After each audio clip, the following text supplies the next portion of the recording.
Good evening. It's Thursday, the 23rd of October. I'm Erin Viner, and this is IBA News broadcasting from Jerusalem. Security was heightened in the capital today as tensions simmered following the vehicular terror attack that killed an infant and wounded 8 people at nightfall yesterday. The funeral for 3-month-old Chaya Zissa Brown was held in Jerusalem at midnight, just hours after she was killed by a Palestinian terrorist who drove into a crowd gathered at a light rail station. We get more from IBA's Margot Dukevich. Hundreds of people attended the midnight funeral for 3-month-old Chaya Zissa Brown, who hours earlier was killed when a terrorist rammed his car into a crowd at the Ammunition Hill light rail station in Jerusalem. The baby's grandfather, Shimshon Halperin, said the parents had returned from a visit to the Western Wall, where they'd taken 3-month-old Chaya to visit for the first time. President Reuven Rivlin, Jerusalem Mayor Nir Barkat, and Chief Rabbi of Jerusalem, Rabbi Shlomo Amar, also paid their last respects. We are standing before a tiny silent body, before a small grave, standing against hatred and murderers whose hands slaughter without distinction. Without mercy, an innocent baby was butchered by burning hatred and darkness, President Rivlin said. The parents are a young couple, they are Americans, and they come to live here, they come to learn here in a yeshiva, and they have an apartment here. And it took a few years after the marriage that they born at last, after a long time, a small baby, and you see, after 3 months, it's happened such a tragedy. The government held Palestinian President Mahmoud Abbas responsible. Prime Minister Benjamin Netanyahu ordered police to immediately beef up their presence in the capital. The attack on a mother and baby is typical of Hamas, President Abbas's partner in the Palestinian government. President Abbas himself unfortunately continues to use inflammatory rhetoric, inciting against Israelis. This instead of being a force for peace and reconciliation. 8 other people were injured, 2 seriously in the attack that occurred just hours after Police Chief Yochanan Danino announced plans to restore calm to the city that has been plagued by violence in recent months. The terrorist was identified as 21-year-old Abdul Rahman Shaludi of the East Jerusalem neighborhood of Silwan. He was shot by police as he attempted to flee the scene on foot and died shortly after from his wounds. Shaludi, a close relative of a senior member of the Hamas military wing killed in 1998, had served time in prison for his involvement in terror. Surveillance footage showed how Shaludi veered from the traffic lane and sped towards the light rail station, slamming into pedestrians before coming to a halt. The suspect vehicle drove into the bus stop, the light railway bus stop here. As a result, 9 people were injured and taken to hospital, 3 of them in serious condition. The suspect was in his vehicle, tried to flee the vehicle. Police units responded. They arrived at the scene. The suspect was shot. And obviously we're looking at the situation here in Jerusalem as a strong possibility of a terrorist attack. Following the deadly attack, clashes erupted in Silwan, with Palestinians throwing stones and firebombs at security forces deployed there. Stones were also thrown at the light rail system and Israeli cars.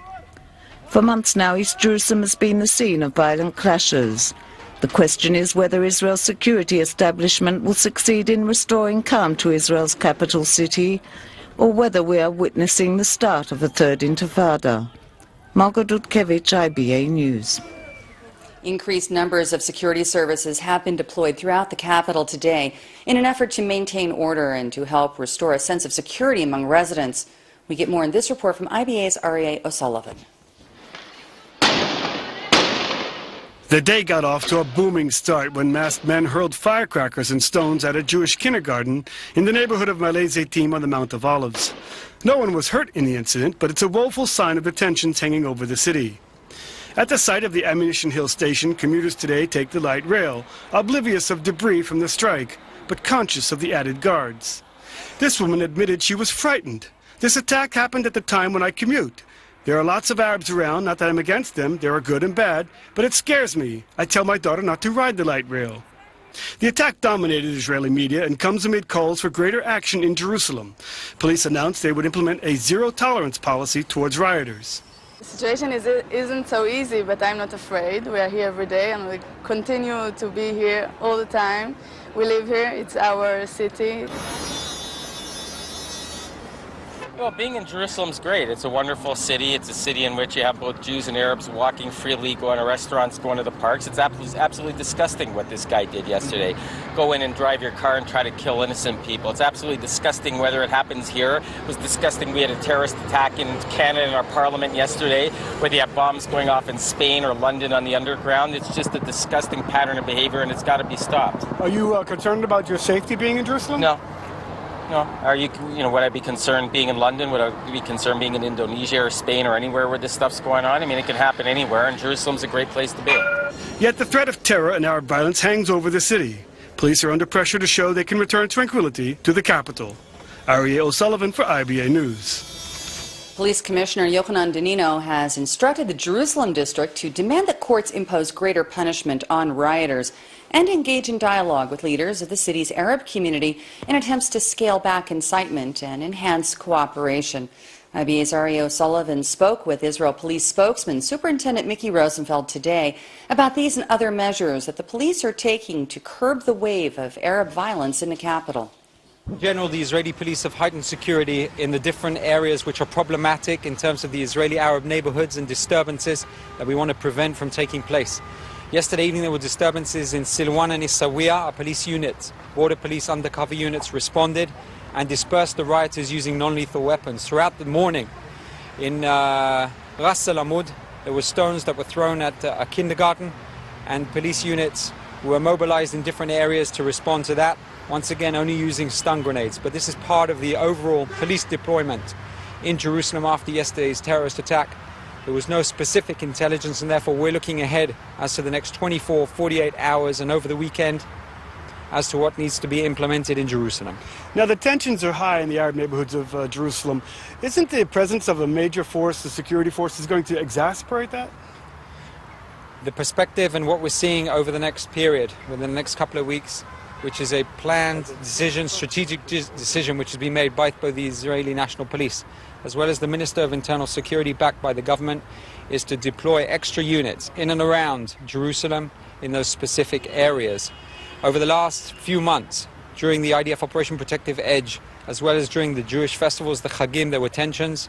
The wave of tensions was up and down, but it's about time that the Israeli police and the border police try and crack down hard on what's going on a ground level and prevent those incidents from taking place, make arrests, and that's what we're going to be doing and implementing over the next few weeks. Do you see this as a sort of a wave of violence that goes up and goes down? You expecting it to go down? We're hoping that things will go down. After the festivals, we're expecting things to go down until, by surprise, that terrorist attack took place. There was no specific intelligence, not about Jerusalem or anywhere else across the country, and therefore our different units that have been mobilized, as well as the different units that are now being set up inside Jerusalem, including observation units that will look in an overall view into the Arab neighborhoods as what's going on, prior incidents that will take place, intelligence, we'll be bringing in more intelligence, and that will help the ground units, the undercover units that will be working, as well as the special patrol units, to prevent incidents from taking place and not just responding when they do. Now, Jerusalem is a tourist destination. Is Jerusalem a safe city? Jerusalem is very safe where we are at the moment, around the old city. Things are quiet, things are calm, things are relaxed. We can see there is a peak time, which is normally evening hours around the Arab neighborhoods, where we see Palestinians, Israeli Arabs involved in disturbances near the light railway, near Shuafat. Those are the key points that we're focusing on at the moment. But for tourists, it's safe? For tourists, it's absolutely safe. There's hundreds of tourists that are visiting in the old city, around Jerusalem, different areas, museums, the Temple Mount. Security measures are being carried out as they are on a day-to-day basis. But obviously, there has to be a change in terms of the police deployment, improve security into a higher level, and prevent the regular disturbances that we've been dealing with in the past. It's about time to crack down hard and deal with the real problems that there are within the different Israeli Arab communities on a police perspective, operational level. But at the same time, our police units are also meeting with leaders of the different communities in order to explain to them how we want to deal with the tensions and prevent those tensions from rising again. The appropriate response to yesterday's terror attack is to build more homes for Jews everywhere in the capital. This from Economy Minister Naftali Bennett, who also holds the cabinet portfolio on Jerusalem. Bennett is alleging that the attack is a sign of the government's failure to adequately protect the capital and that the terrorists want to wear down Israelis, who must show that they are here to stay by enhancing sovereignty in the city through building. He also issued a warning to Prime Minister Benjamin Netanyahu that if construction in the West Bank settlements does not move forward, members of his Habayit Yehudi party may absent themselves during a no-confidence vote on Monday during the first day of the Knesset winter session. Israel Television's Oshri Elias was in the Knesset today, where he heard these reactions to the attack from lawmakers. Unfortunately, this is a continuing of violence which we see on the last 3 or 4 months, which is coming from bottom up. This is not something which we can say that it's organized, but unfortunately we don't see any kind of efforts from Abbas or from other leaders. On the contrary, they're kind of taking advantage for that and thinking that in the short term it can serve their goals. The situation in East Jerusalem was always bad. It was never good. It was never normal. We are talking about occupied East Jerusalem. But the anger arrived to the climax when Muhammad Abu Khdeir was killed and burned.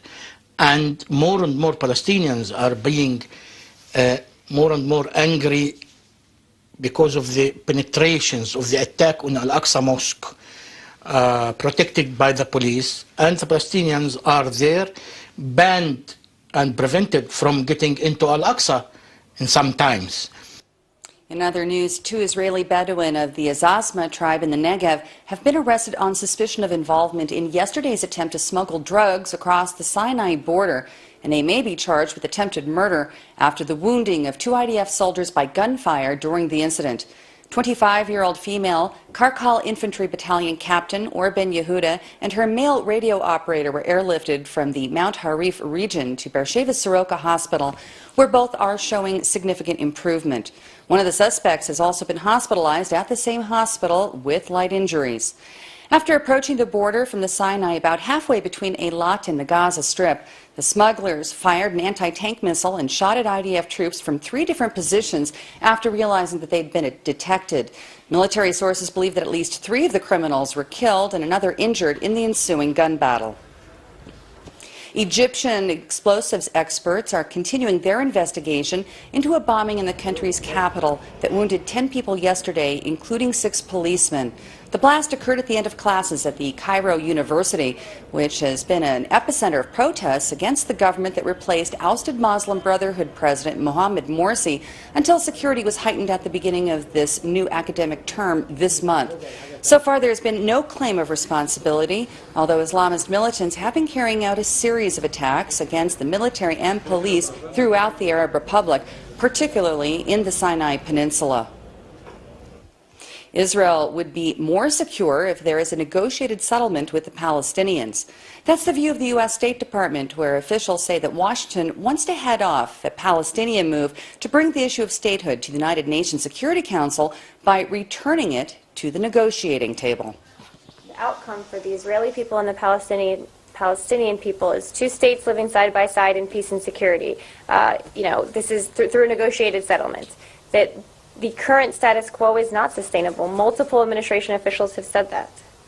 But the Israelis probably beg to differ because they have sustained an occupation since 1967. Would you disagree? Well, we would obviously say, Saeed, that under some sort of negotiated settlement that would provide more security to Israel. That's the point here. Okay, the Palestinians are planning to go to the Security Council. They claim to have 7 votes already. They are working to get 2 more so they can submit a proposal to the Security Council about mid-month or right after the election. Are you aware of that, or you have any comment on that? Obviously, I'm not going to comment on hypotheticals, Saeed. I know there's been some rumors about this, but I would reiterate that we strongly believe that the preferred course of action here is for the parties to reach an agreement on vital status issues directly. And have long made clear that negotiations are the means by which this conflict will need to be resolved. I believe the Palestinians need 9 out of 15 members for it to go through. Are you working actively as the United States, as an administration, to try and dissuade people from backing the Palestinian move? Well, we've been engaging with the Israelis and the Palestinians on this, as well as with other parties in the Security Council, and we'll continue to do so. I don't have a readout of those conversations to give you, but we've made clear what our position is and believe the best way forward here is direct negotiation. Prime Minister Netanyahu has offered his condolences to Canadian Prime Minister Stephen Harper and expressed his full support of Canada's fight against terrorism following a shooting rampage in Ottawa. A terrorist first shot dead a soldier standing guard at Canada's War Memorial yesterday and then stormed the Parliament in an attack that was stopped cold when he was shot to death by the ceremonial sergeant-at-arms. The attacks in the Canadian capital began just before 10 a.m. when witnesses say an honor guard posted at the memorial was gunned down at point-blank range by a man dressed entirely in black carrying a rifle with his face half covered by a scarf. The gunman appeared to raise his arms in triumph before entering the Parliament a few hundred yards away, where lawmakers were holding their weekly caucus meetings. Investigators are offering little information about the suspect, who has been identified as a 32-year-old petty criminal who recently converted to Islam. Prime Minister Harper described the attacker as a terrorist and has promised to redouble his nation's anti-terror efforts.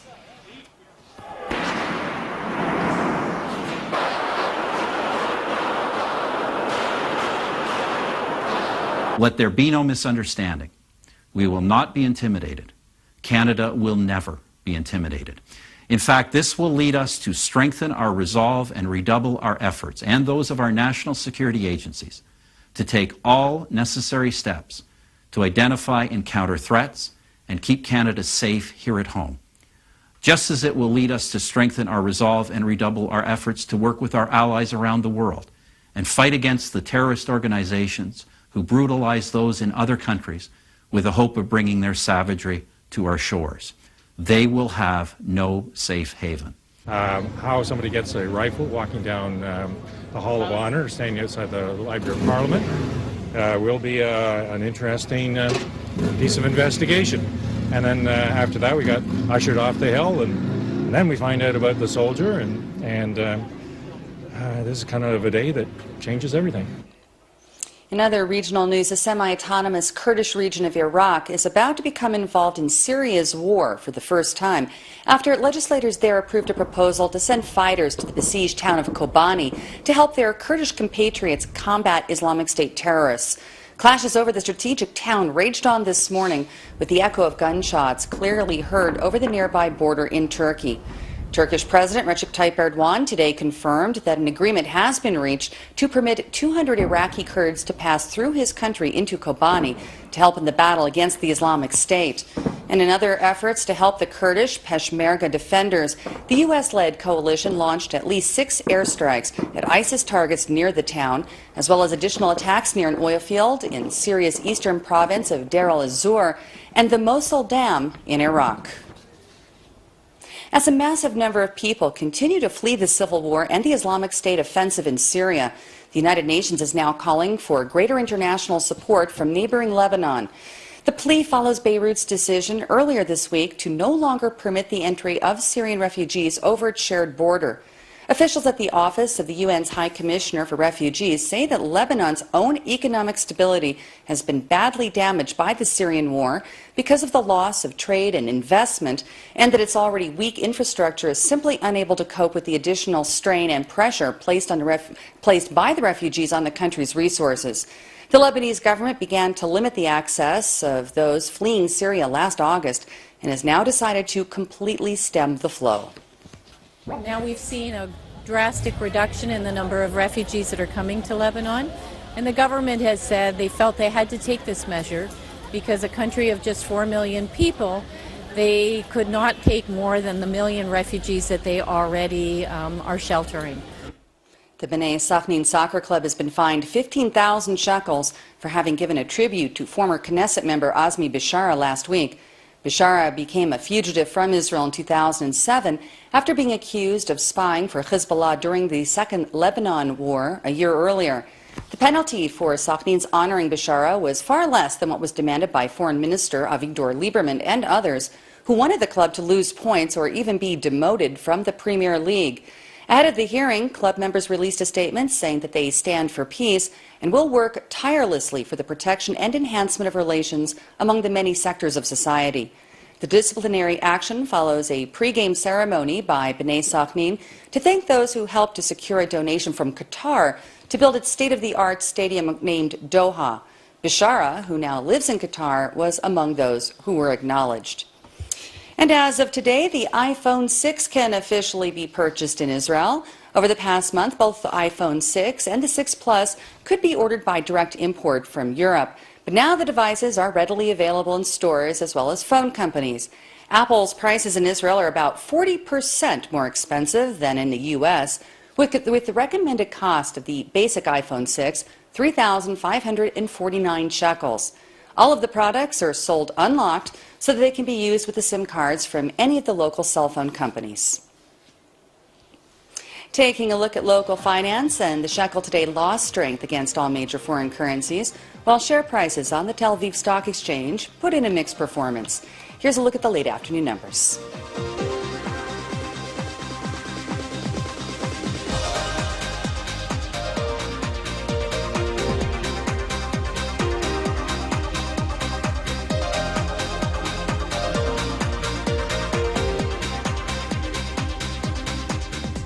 The IBA weather team says we can expect fair conditions and a slight rise in temperatures tomorrow. Here's the forecast at home and abroad for the next 24 hours.